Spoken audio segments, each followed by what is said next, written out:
அனைவருக்கும் எனது அன்பான வணக்கம்.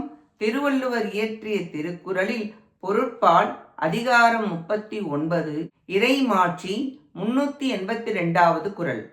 அஞ்சாமை ஈகை அறிவு ஊக்கம் இந்நான்கும் எஞ்சாமை வேந்தற்கு இயல்பு.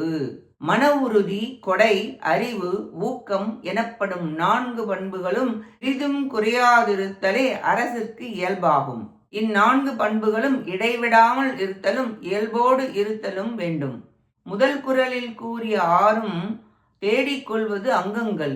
இயல்பாக இருக்க வேண்டியவை தன்னுள் தானாக பொருந்திய பண்புகள் இவை 4ம் ஆகும். அஞ்சாமை என்பது பயப்படக்கூடாது.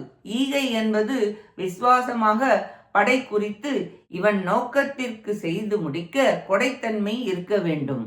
அறிவு என்பது 6 அங்கங்களை கையாள 6 அங்கங்களுக்கும் தேவை.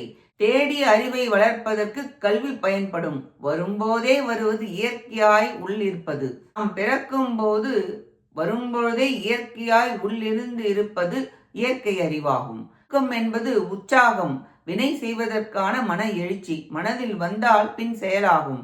செய்வது வேறு, செய்ய ஊக்கப்படுத்துவது வேறு. எஞ்சாமை என்றால் இடைவிடாமல் நிற்றல் என்பது பொருள்.